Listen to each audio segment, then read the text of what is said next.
The rain started just after midnight. Not a drizzle, not a storm. A wall of water that turned Highway 52 into a blurred tunnel of refracted headlights and darkness. I'd been driving for 6 hours, Portland to Sacramento. My phone was dead. My gas tank read a quarter full, and my stomach felt like it was eating itself from the inside. That's when I saw it. The sign. Burger Barn, open 24 hours. The neon flickered orange and red through the downpour. Normally, I would have kept driving. I'd passed this place a dozen times over the years and never once considered stopping. Something about it always felt wrong. The parking lot was always empty. The building sagged in the middle like a broken spine, and the cartoonish cow mascot painted on the side had eyes that followed your car as you drove past. But hunger does things to your judgment, and the next town was 40 miles away. I pulled into the lot. Gravel crunched under my tires. The drive-through lane curved around the building like a throat.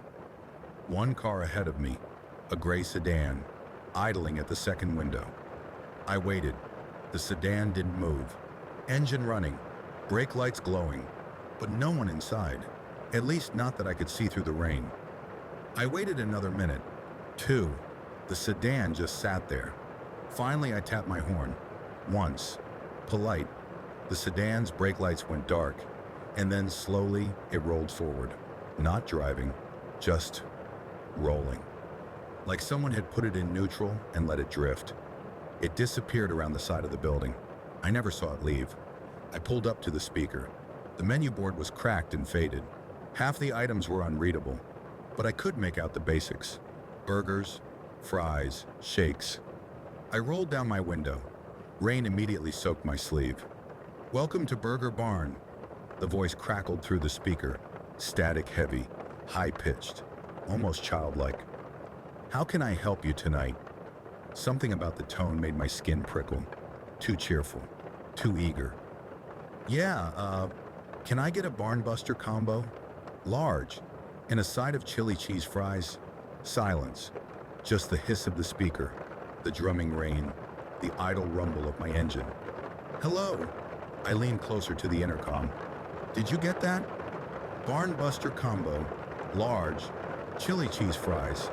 The voice repeated my order perfectly, but now it sounded different, flatter, like it was reading from a script. "Anything else?" "No, that's it. Pull forward, please." I rolled up my window and eased the car ahead. The first window came into view, dark. The interior lights were off.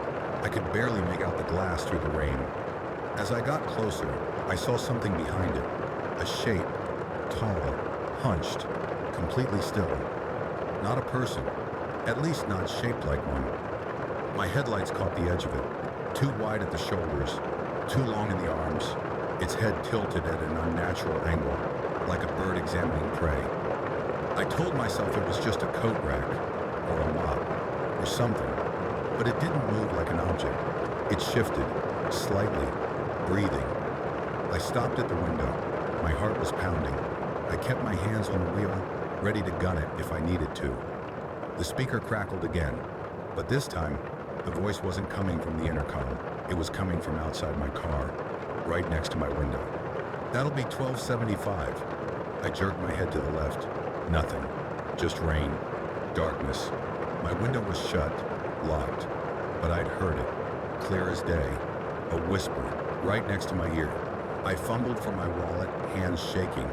Pulled out a 20. The window in front of me had a narrow slot at the bottom for money. I shoved the bill through. The shape behind the glass moved.